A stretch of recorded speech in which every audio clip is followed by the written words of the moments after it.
Good afternoon, everyone. Welcome to Our Voice Tough Conversations with Autism Parents. This is a series that will be broadcasted via Support Autism TNT's Facebook page on a weekly basis. This series aims to highlight the realities of raising a child with autism in Trinidad and Tobago, and in turn, to educate and advocate for more opportunities for our children with autism. I have the pleasure of inviting one special parent here today who will be talking to us about her special little son. I am so happy to welcome you, Summer, to this series. Thank you for agreeing to be part of our program. Good afternoon to you. And I want to start by asking you to tell us about your son. Tell us about your child, your special child. Well, good afternoon to you, doctor, and everyone else. I have a 9-year-old son. His name is Kai. He is autistic and has a gastrostomy feeding tube, plus a few other health issues. He he spends a lot of time on his phone and tablets. He loves technology, anything that's to do with tablets and phone and laptops, computers. That's Kai, and he's fascinated with the Titanic ships and all the different ships that used to transport people, like the cruise ships and the fast boat, the ferries that goes to the Tobago, to and from even the water taxi. So he's very fond of that, and he could tell you a lot about the history about these ships.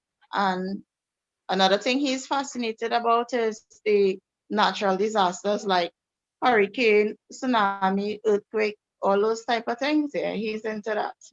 So He will listen, he will tell you where did he learn all these things? on the internet, And Google, YouTube.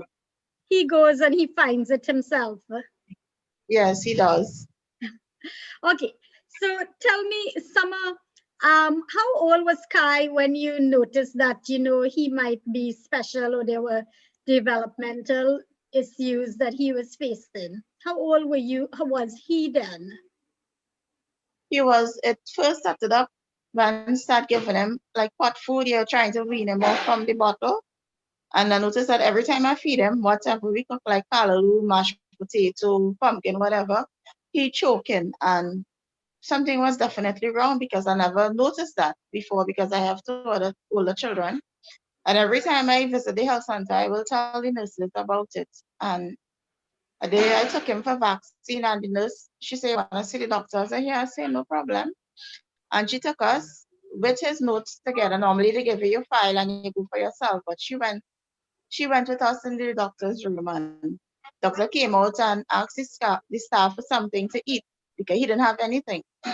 And one of the staff, the security guard, gave him a banana. And when he gave Kai the banana, he turned his face away, like any other child will laugh it, because it's something to eat. And he did not. So he wrote a letter for me to take him to the ENT clinic, but I was working back then, so I told mommy at the time, being a single parent, I say, to go and sit down in the ENT clinic, this takes so long and it's chaos in there with him. That would be trouble. So I took him to Dr. Trinidad. And there where it all began, he sent us to Southern Medical to do a test with the dye in the tea. He started to choke on the table. The doctor came out from the room. He said he can't do it. He sent us back to Dr. Trinidad, and it was a lot of up and down. And we got it done in the hospital because the other step was to do the endoscopy, and Dr. Trinidad told me that was 10,000. So I told him with my salary, I will have to wait a few months before I could pay that nursing home bill. So he said, you want to go through the hospital? I said, yes, no problem. Went through the hospital. They did it because he wrote priority on top in red, so we got it quickly done. It was a lot of trips back and forth from Citrus to San Fernando General until we get the correct date for the clinic. And like when we got the clinic there, the next week they did the test, they admitted him to the ward and they did it. It came back normal. The doctor said everything was okay, but still the same problem. And they kept him there for a while in the clinic. And then the Dr. Parag recommended to have a developmental delay. He diagnosed him to have a developmental delay, but he couldn't analyze what it was. So they recommend speech and language therapy.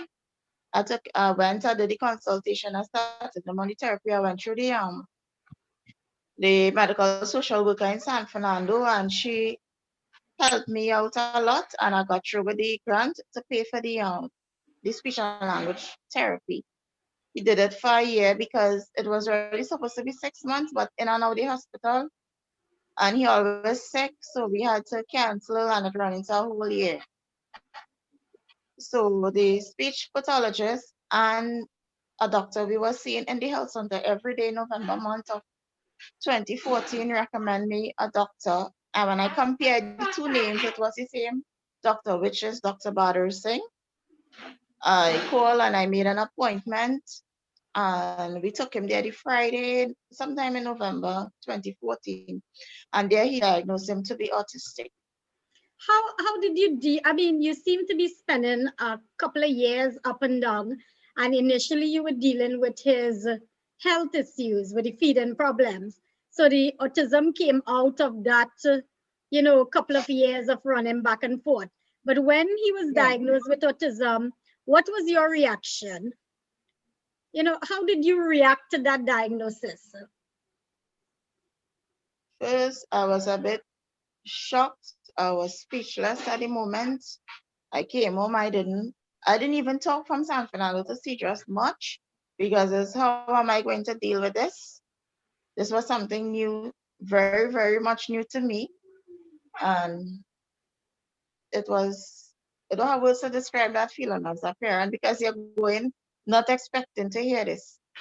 Because this is something you have to deal with. You can't run from it. You're in it, so you have to stay and try your best. It's challenging, it's tough, but Did I you guess did you did you know what autism was? Did you know about autism at that time? no, not exactly, because I remember carrying him in the health center often because every day as I tell him, we would take him because he have like chronic constipation, and the doctors will do the washouts. They'll try to give him the enemas and thing for him to have a bowel movement. And the other doctor, he was like, he didn't know how to tell me exactly in plain words, but he always say I will always need help and stuff like that. And it's until we saw Dr. Badr saying, well, then he confirmed it and say, well, yes. Okay. And when Dr. Baru Singh diagnosed him, did he recommend different types of therapies for him? Were you able to access those therapies? Did you get assistance in any way?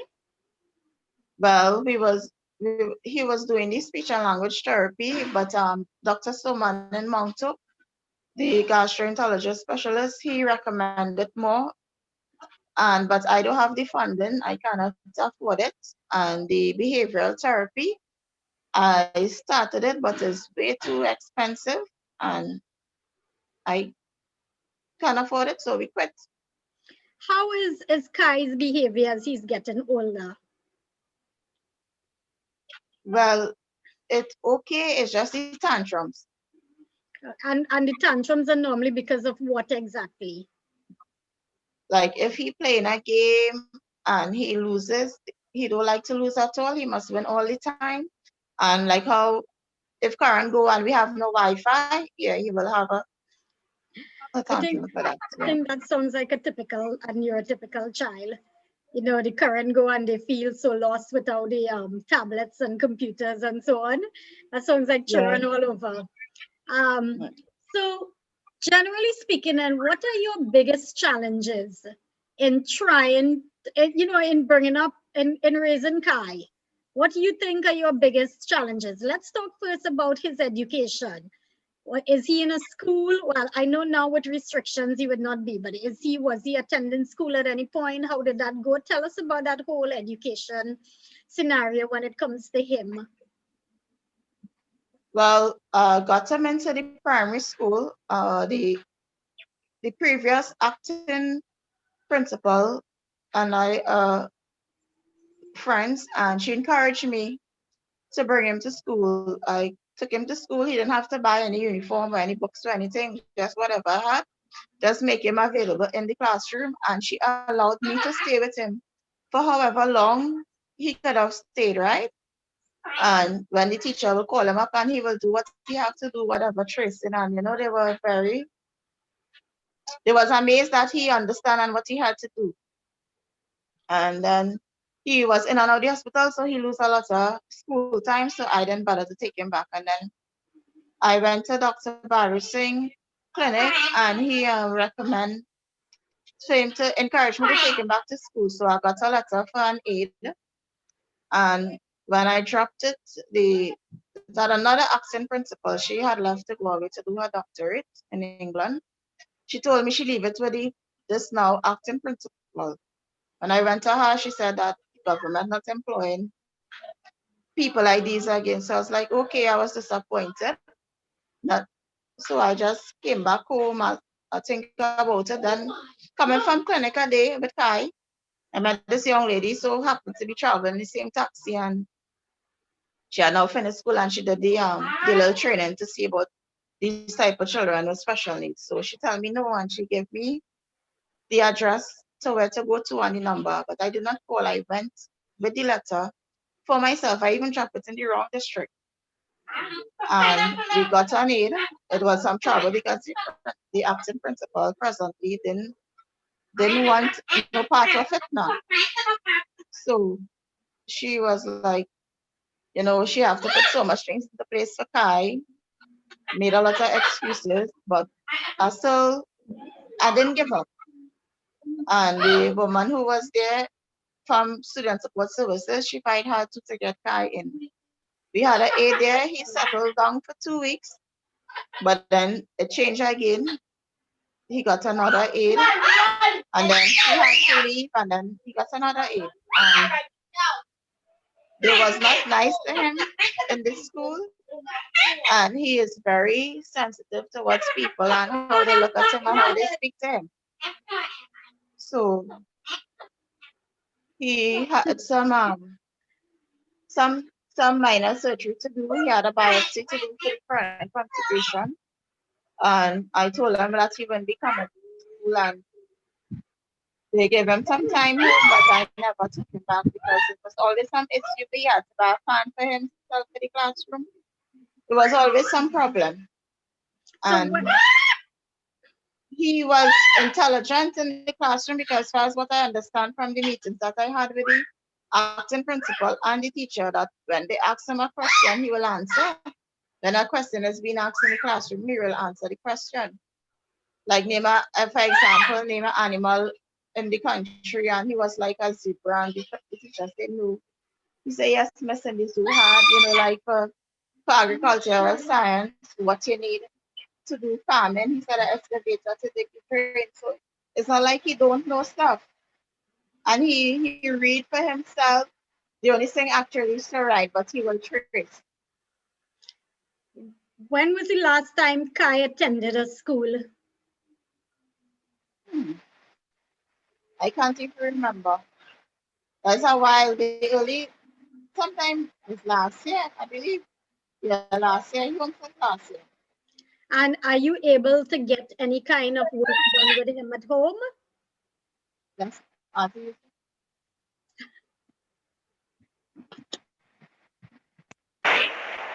Sorry, say that again. Are you able to do any kind of work with him at home? Yes, he will trace and he will read. So he knows everything. He just needs that environment where he could sit and learn. Yeah. Okay, so other than education, and I mean, I'm really hoping that that he will get into school and he would be able to to get that kind of intellectual development that he needs. So I will advise you not to give up on that. Maybe when schools are reopened, you can revisit that and see how it goes. Depending, of course, on his health and how he's managing with the feeding tube and all that. Now, other than education, you mentioned the issues that you had with therapy, and with therapy, it wasn't so much as accessing the therapy, it was the cost of the therapy. Is that correct? Yes, the cost. Okay, so he hasn't been doing any therapy. No, When was the last time he had therapy? sometime last year. Okay. What about like social? Does he go out? Does he like to go out? Do you have any issues with taking him places and taking him out and so on? No, before the pandemic, he anywhere I'm going, he will go with me, grocery. One time I took him to the market, he said he don't like it in the markets. Hmm. He didn't like the smells. Yeah, Yeah, it's the and same it's with. crowded and it was hot. Yeah, Okay. Okay. And yeah. financially, how do you manage? As a single parent, No. not good at all. No. Mm. So it's a struggle on a daily basis. Yes, because for the feeding tube, I have to buy it for myself. I have to buy gauze, I have to buy syringes, you have to buy the dressing tape. He's still wearing Pampers. Um, the stuff to feed him through the tube, and he only drinks new milk. So And there's a lot. how expensive is the feeding tube? And like, how often do you have to change a tube? Well, it varies. Like what we change the tube on Friday, and by the time the Saturday the balloon burst, so I have to buy another one. I pay like $700. Okay, so because of all his medical issues, it is very expensive to raise a special child like him. Do Yes, you and do then you the different clinics we in from Mount Hope to Cedars, and now he joining the eye clinic again because he had some growth in his eye from a newborn baby. I took him privately, and the doctor had given me a letter to go to the NT clinic. But the time we got the appointment, we went, it wasn't showing anything. So when we went to Mount Hope recently, I mentioned it to the doctor because it was bothering him. I took him to the private doctor. He recommended eye drops and other allergy meds. He said is um conjunctivitis inflammation, which is pink eye. But if it's pink eye, I would have gotten it too. But we sleep on the same pillow, and there still, and the doctor in Mount Hope assumed it to be a non-cancerous growth in the eyes. So I went and joined him in the ENT clinic in San Fernando. So most likely he will be doing surgeries on the both eyes. somehow how do you manage with having to go from all the way down in Cedras to clinics in San Fernando and as far as Mount Hope? How does that work for you? How do you manage with everything?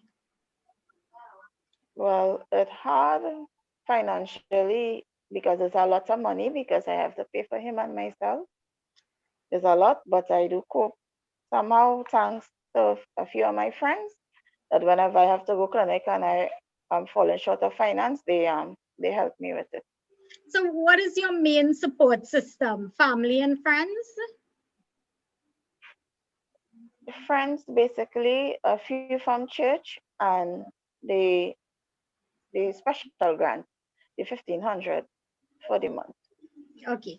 And generally speaking, I know that it's very difficult for you, and I know that it's even more difficult, not just because of Kai's autism, but because, he has all these medical issues that you have to deal with on a daily basis. But generally, what kind of coping strategies do you have to deal with everything? Do you receive counseling? Do you have a strong support system? None of the above. Okay, Nothing. so what are there any specific coping strategies that you have in place to help you get by day, to help you get through, especially through the rough periods? No, not really. You just do what you have to do. Yes, Yeah. basically, yeah. What would be your advice to other parents of children with autism? What would you tell them? My advice to them, well, to be strong, sometimes you may lose it to you when they're having a tantrum. You feel like you could throw one too, but in everything, God is in control. And, I always bear that in mind, you know. So, and He don't give you more than you can bear. So, we just stay strong, keep the faith, have courage, and pray about it. That's the most we could do. Yeah. Okay. Thank you so much, Summer, for for being a part of this series and for sharing your story with us today. We really appreciate you, trying to educate others about the realities of raising a child with autism in Trinidad. So thank you very much. And we will keep in touch. And I look forward to seeing Kai again at our events. So thank you very Okay, much. you're welcome. Okay. And as we close off, I just want to say thanks to everyone who viewing these videos. We will continue with our series next week, Tuesday at 5 o'clock on Facebook. So you can join us then. Thank you all very much. Keep safe.